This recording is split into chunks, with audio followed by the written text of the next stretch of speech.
Lá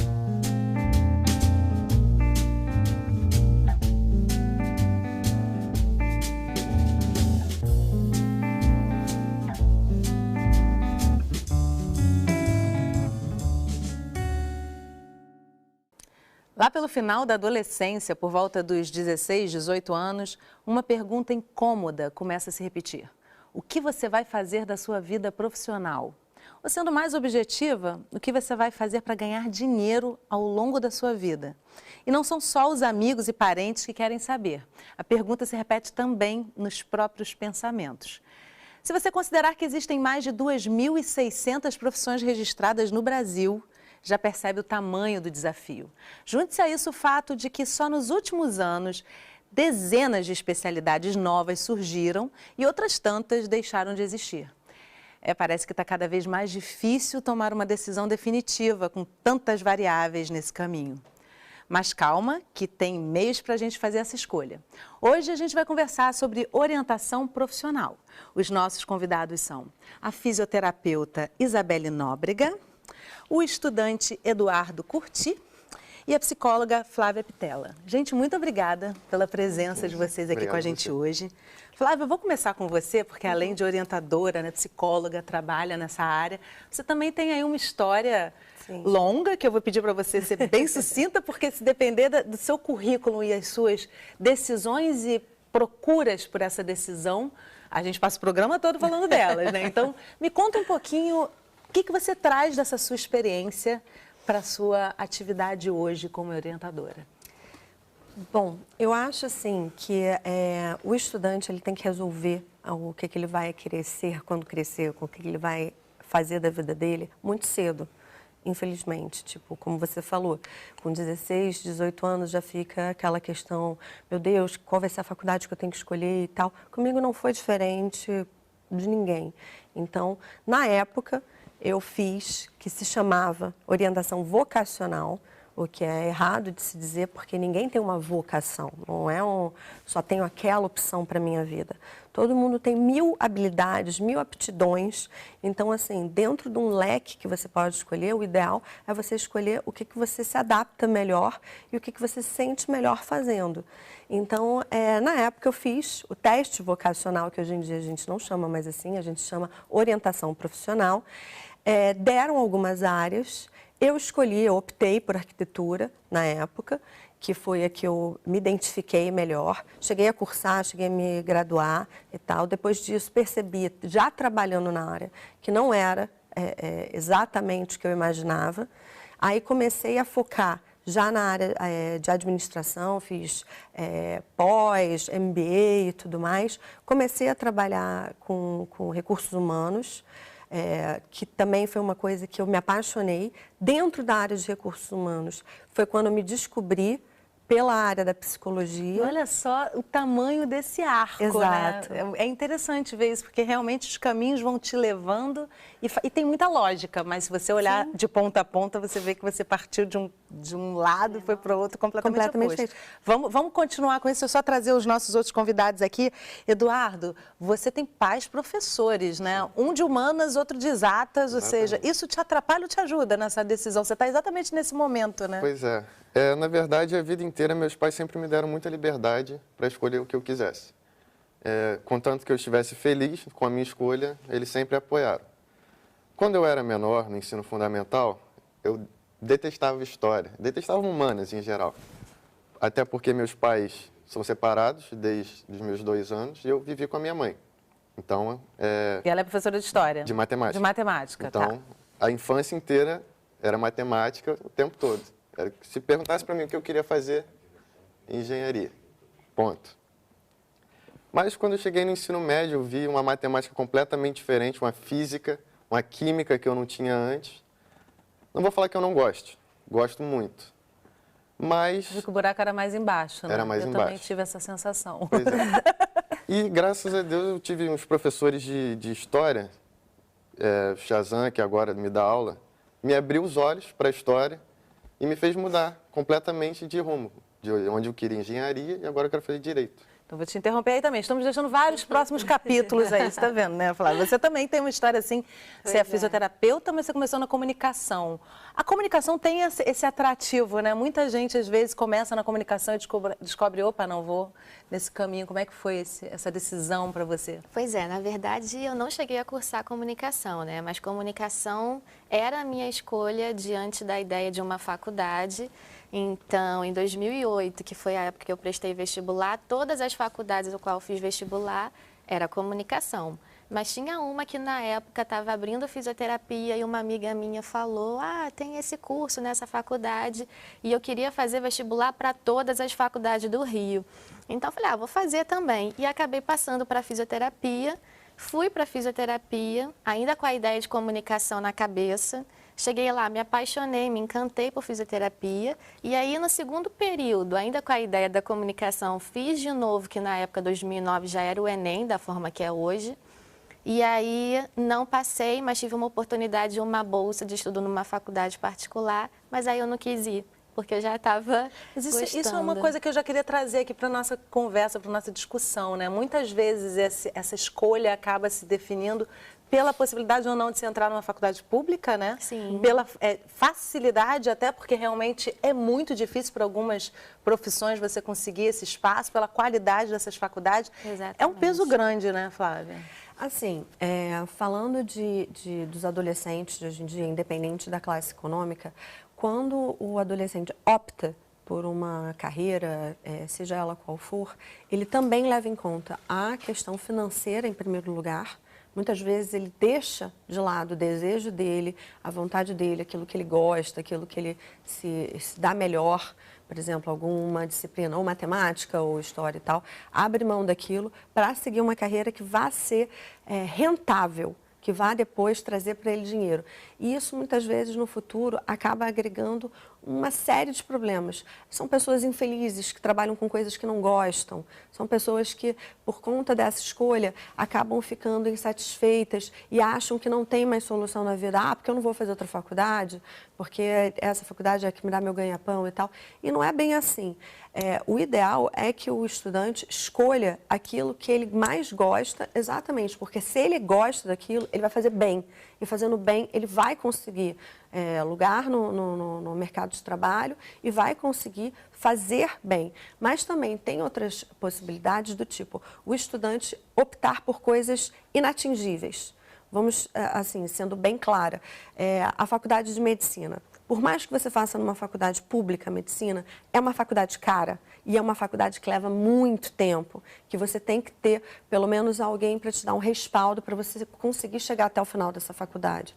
Então, um estudante que não tem isso, que vai ter que dividir o trabalho, que muitas vezes tem que trabalhar para poder estudar, não tem como fazer uma faculdade. E aí aquela vocação, na verdade, ela fica perdida aí, né? Exatamente. Vocês acham que tem a ver com autoconhecimento também essa decisão? Você sente isso, Eduardo? Passou por isso, essa análise que você faz? Com certeza, muitas vezes. Eu já quis fazer muita coisa diferente. Assim, antes de querer uma profissão de gente grande, engenharia, eu queria fazer gastronomia, já quis fazer. Mas, assim, com o tempo a gente vê o que você quer para a sua vida e o que você quer como hobby. Então, a área da música, disso tudo eu defini como hobby, porque, assim, questão também, tem muita questão de status. Você, querendo ou não, uma carreira fazendo direito e fazendo música, teoricamente é muito mais fácil você ascender socialmente fazendo direito. Então, eu acho que isso é uma coisa que leva muito em conta na cabeça de todos os jovens hoje. Tem esse peso também, né, de você trabalhar, atuar numa área que não vai te faltar oportunidade, né? Sim, eu quis me permitir conhecer todas as áreas. Algumas pessoas já entram na faculdade com uma mentalidade, eu quero me especializar em determinada área, eu não.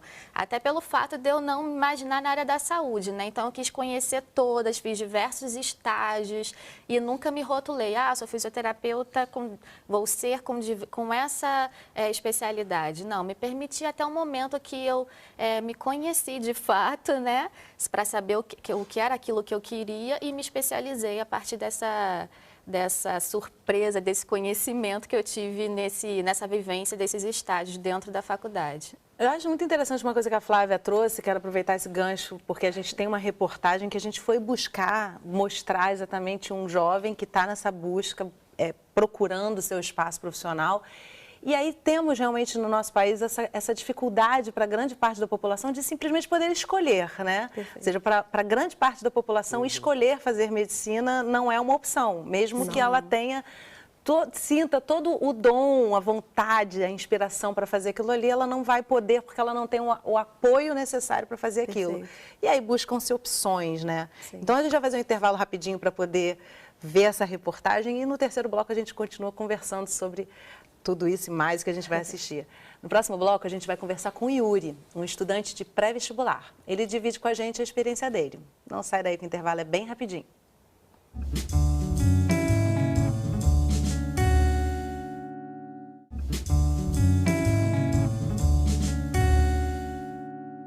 Estamos de volta conversando sobre orientação profissional. Entre a profissão dos sonhos e a que remunera melhor, com qual você fica? O Yuri está fazendo a escolha dele. O Yuri tem 19 anos e mora em Milópolis, bairro de uma conhecida escola de samba do Rio. Ele é o filho mais novo da dona Elizabeth.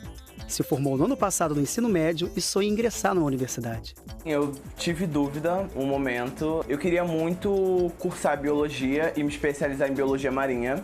Só que eu vejo que a área da ciência, infelizmente, hoje em dia não é tão valorizada como ela deveria ser, como assim em outros países que nós vemos, entendeu? Eu fiz um teste vocacional e no meu caso deu professor, artista também, como fazer teatro, etc. Mas era isso que seus pais gostariam que ele fizesse? Eu queria que ele seguisse militar, mas nenhum dos dois nunca quiseram, entendeu? Eles preferiram cada um seguir seu rumo. Meu pai sempre quis que eu virasse policial, ou virasse militar, ou fizesse alguma coisa do tipo. Só que, além de ser profissões muito arriscadas, não é uma coisa que eu gosto, entendeu? E eu acho que as pessoas, elas devam trabalhar com o que elas gostem, entendeu? Nem todo mundo trabalha com o que gosta, isso é óbvio. Mas se a pessoa puder fazer o que ela gosta, ela vai fazer um trabalho bom, entendeu? E ela vai ser uma pessoa muito feliz, ganhando muito ou ganhando pouco. Eu não me formei, porque eu vim de uma classe muito pobre. Já o meu esposo, ele estudou, ele é guarda municipal. Mas assim, com muita dificuldade. Tudo que a gente tem é com muita dificuldade, entendeu?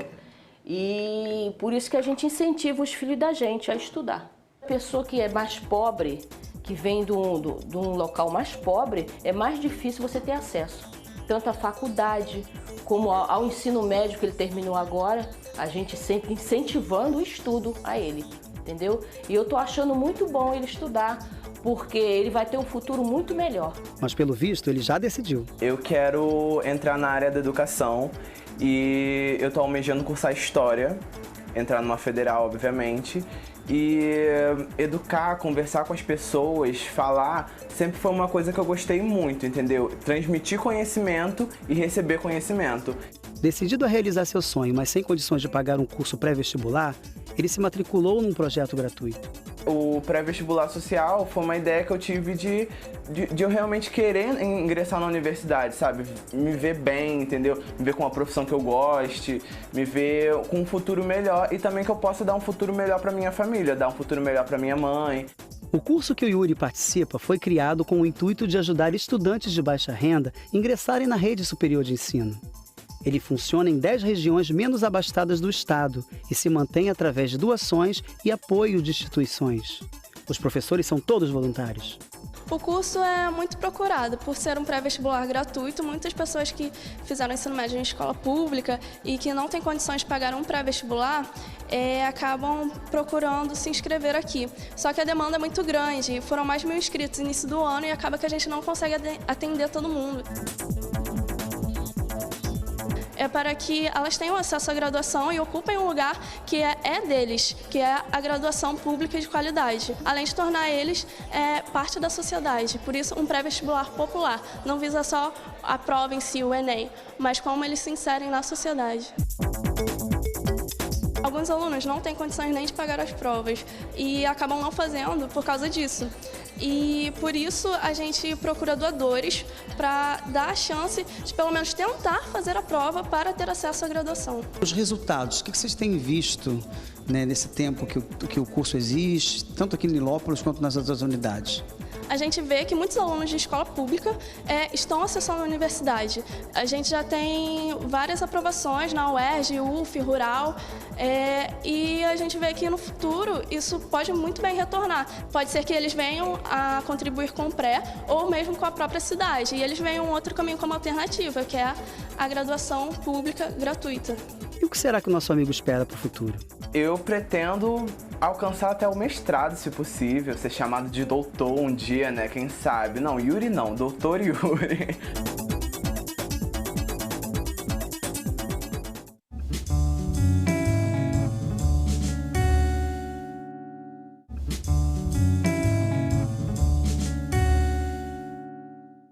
Estamos de volta conversando sobre orientação profissional. Comigo no estúdio, a psicóloga Flávia Pitella, a fisioterapeuta Isabela Nóbrega e o estudante Eduardo Curti. Flávia ficou aqui agoniadíssima com um trecho da matéria em que se fala de orientação vocacional, que é um termo antigo, né, Flávia? Vamos trazer de novo isso para você aprofundar um pouquinho o que muda e por que muda nesse termo. Eu acho assim, infelizmente ainda existem profissionais, ainda existe a cultura de que você tem uma vocação. Vocação é um dom, é alguma coisa que você é feito para aquilo. Nós somos seres humanos que temos várias aptidões, várias habilidades. Então, assim, não pode se dizer que uma pessoa tem a vocação de ser médico, ou a vocação de ser engenheiro, ou a vocação disso ou daquilo. Porque você limita o ser humano a uma única escolha, a uma única coisa. E aí, como é que vai fazer? Se a pessoa não pode seguir aquela profissão? Vai se matar? Vai, né? Não. A orientação profissional exatamente, ela vai te direcionar para a área onde você tem mais possibilidades e tem mais ganhos. A grande área, né? Exatamente. Você fala isso, ou seja, você não vai ser professor, você vai trabalhar na área acadêmica, por exemplo, acadêmica. Que aí pode ser pesquisador, professor, pode ser alguém que lida com a parte de educação de alguma outra forma. Área de humanas ou exatas também, exatamente. Né? Essa percepção. Então, assim, o ideal é você direcionar o estudante para a área onde ele tem maior aptidão, que as habilidades que ele possui vão se desenvolver de uma maneira melhor, de uma maneira mais tranquila. Óbvio que tem gente que, como foi falado também na matéria, que quer ser algo porque a família não teve oportunidade, por uma questão da renda. O peso do Yuri tem isso, né? E isso é muito comum no nosso país, né? Sim. É o primeiro a, de repente, conseguir chegar à universidade, né? E tudo que se espera ali. Vocês perceberam uma expectativa? Quer dizer, todos os pais têm expectativas, né? Sim. Que expectativas você percebeu nos seus pais, Isabelle? O que eles queriam que você fizesse?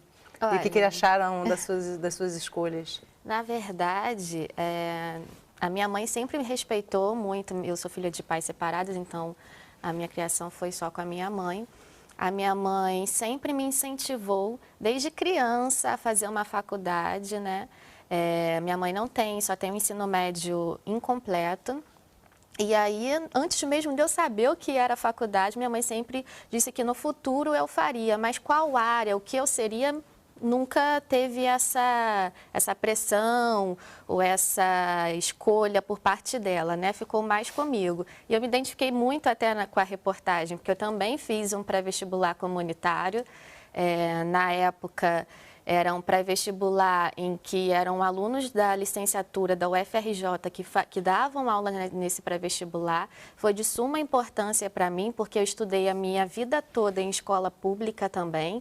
Então, chega no momento do vestibular, a gente percebe, de fato, algumas falhas durante a educação, ao decorrer da vida, e que eu precisava correr atrás nesse momento para poder passar numa faculdade não é uma questão pública. De mérito entrar na faculdade pública, né? Existe um espaço de preparo que grande parte da população não tem, né? Exatamente. E eu percebi isso e fui correr atrás. E aí que eu encontrei esse pré-vestibular e várias pessoas também na mesma situação que eu. Então, assim, quando eu pensei em fazer faculdade, eu não tinha opção de fazer uma faculdade particular porque eu não tinha condições. Então, qual era a minha realidade? Me preparar para um vestibular de uma faculdade pública.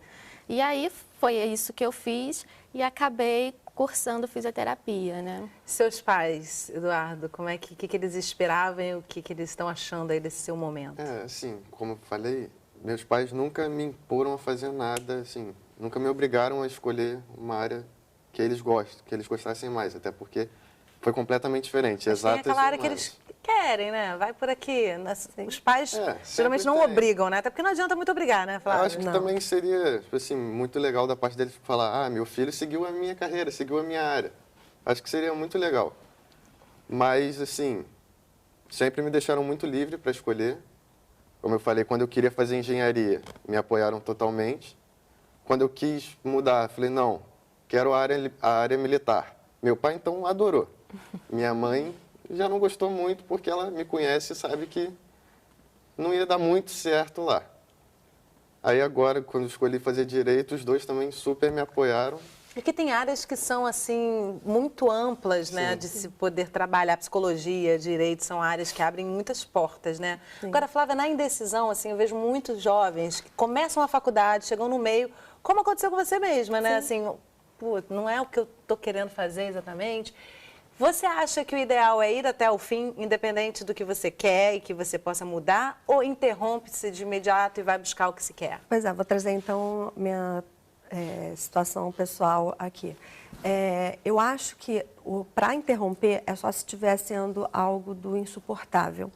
Do tipo, não é isso, aí repete uma matéria, 2, 3 ou qualquer coisa do gênero, e que a pessoa não aguenta mais, não tem nem mais prazer. Aí começa a entrar num quadro até depressivo por conta daquilo, porque vira um martírio ir para a faculdade, nem a questão de estar com os colegas, de estar naquele ambiente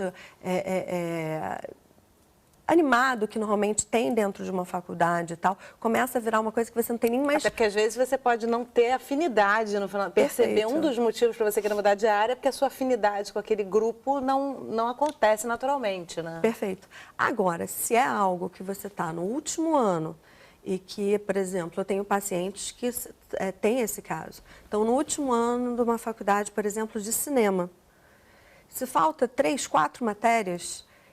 termine a faculdade. Muitas vezes é porque é o final. Muitos adolescentes e tal não terminam porque exatamente a reta final é a mais desgastante. É quando você vai apresentar monografia, é um estresse para escrever monografia, nem todo mundo tem a habilidade da escrita, de querer ler e desenvolver. Então, assim, o meu conselho é termine. Se falta pouquinho, não está sendo tão difícil, dá um gás e termina. Agora, se você está no meio e esse impasse já está te causando desgostoso da vida. Fobia de ir para a faculdade. Totalmente, então é melhor parar e... Porque conhecimento não ocupa espaço, né? Sempre bom, né? Exatamente. Eu acho que é o maior ganho que você pode levar da vida, o exemplo que eu trago, é assim, ter cursado arquitetura. Qualquer obrinha ou coisa que eu faço na minha casa, eu sei do que eu estou fazendo. Tá lá, né? A psicóloga ainda consegue fazer uma decoração de interiores com louvor, né? Exatamente. Isso é ótimo. Então, assim, conhecimento é sempre ganho, nunca é perda.